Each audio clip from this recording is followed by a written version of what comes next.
يا من توارى خوفا من الأنظار A program for you, a course for you from Nisana Tirvala. ويكشف المستور صحب حيارى من أمهم يحتار يمضي كيدا في ظلمة الديجور يا من توارى. Speech workouts brought to you by Magnum Pure Petroleum Jelly, a cream for skin care, lips care, and foot care in all seasons.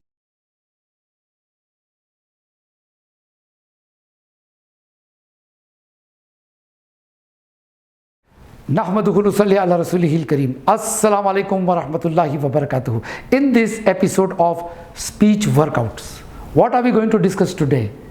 Fears of public speaking and the reasons. What are your main fears of public speaking?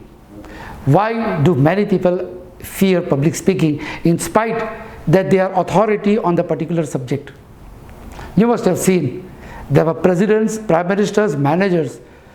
They take wonderful decisions and they bring the company, their country on the top.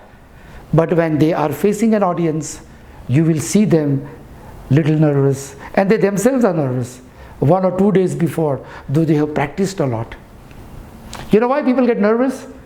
There are reasons, and the first reason is the attitude towards the audience.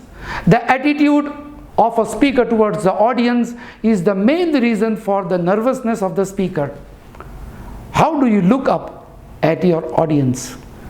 Don't feel that you are a student standing for an oral exams and the entire audience is your teacher and grading you. This is one of the main causes. When fresh speakers, they stand before the audience, they get nervous, they sweat even in air-conditioned halls. So now, this was the first reason. The second reason is that a speaker is unprepared. He thinks overconfidently that no need to prepare, I will go and talk. But the moment he sees the audience, he realizes that he is not yet prepared, though he is having good knowledge of the subject, but that knowledge was not structured in a form of a talk. We will see in the coming episodes how to structure your talk point by point, item by item, topic by topic, and subtopic by subtopic. Many of us do not do that. We just come overconfidently, so then we become nervous. Then third, we expect a lot of praise from the people. So there are many speakers, after their speech is completed, they keep on asking the people, their audience, how was the speech? How was the speech? How was the speech? Did you like it? Why should you take gradings from audience when you are an authority on the subject? Your job was to teach them and talk on a particular subject. You were not giving exams. So this is another reason. People speak for appraisal, for praise. Do not speak for praise. Speak to teach people, or speak to caution people. Speak to share some valuable thing that you have with the people. If you have the intention correctly, then you will not feel nervous. Then when a person does not have a knowledge and he speaks before an audience, and what is not having knowledge?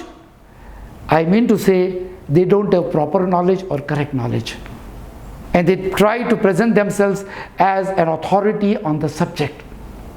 So now when they see the seniors are sitting there and somebody is frowning and somebody is smiling and giving an indication from the audience, yes, I understand, you have not done your job well, and when you look at them, you are nervous. These are one of the reasons for fears, that you have not prepared your subject. You are not an authority on the subject. I have seen world-class speakers. They prepare 90 times more content than the subject that they are going to speak on. For example, if you are given 10 minutes to speak on a particular subject, the content that you prepare should be of 90 minutes, at least 1.5 hours. And from that content, you choose the best and keep aside 10 minutes. Choose the best that can be fit into 10 minutes.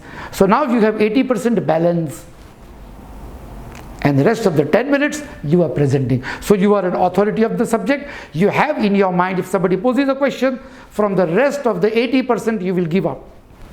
So this is another drawback of people who are unprepared and they fear the audience.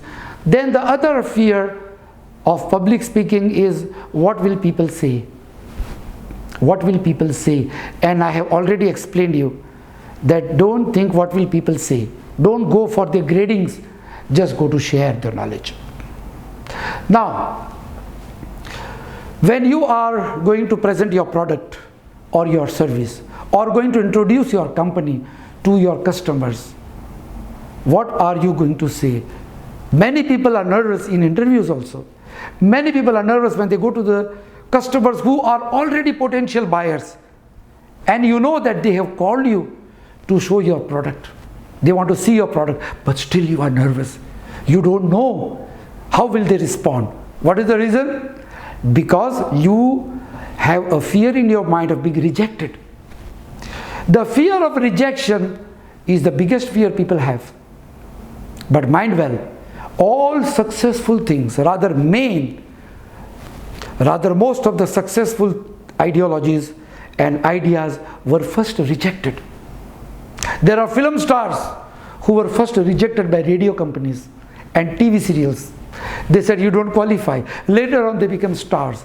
There were sportsmen who were made to sit outside in waiting list, and they used to just watch, but later on they grew up. They did not fear rejection. Many of us fear rejections.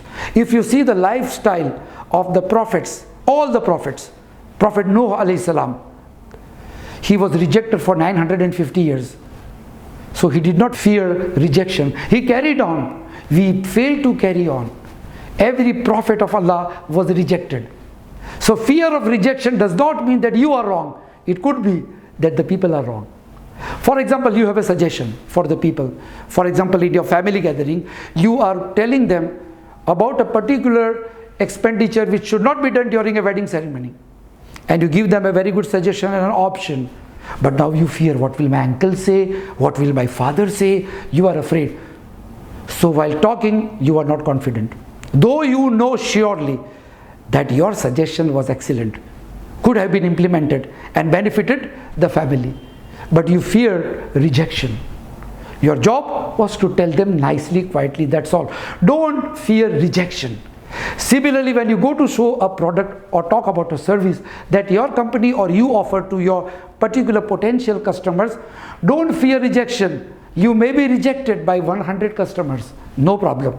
If your product and if your service is excellent, if they reject it, it is not your loss. You are only losing few dollars or dirhams, and they are losing a wonderful, priceless, valuable service. So don't fear rejections. This is one of the reasons why people fear facing the audience. Then many a times it happens that there are seniors of your own profession sitting in your audience. Your teachers, your boss, your managers, they are sitting in the audience, or could be that there are some government officials sitting in the audience and listening to you. And now you are nervous about your performance. This is also a fear. The best way to get rid of this fear is if you master not only the content of your product but also the presentation of your product, you will sweep them off the feet.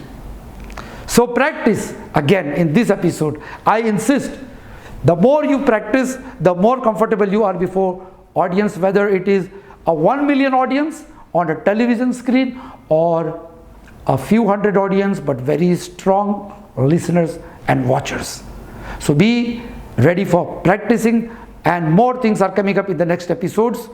Till then, I wave you goodbye. Assalamu alaikum. Waiting for your feedbacks on speechworkouts@gmail.com. Inshallah, if you have any suggestions or any questions, you can pose me.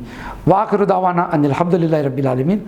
Wassalamu alaikum wa rahmatullahi wa barakatuhu. Nisar Nadiadwala on the behalf of Speech Workouts.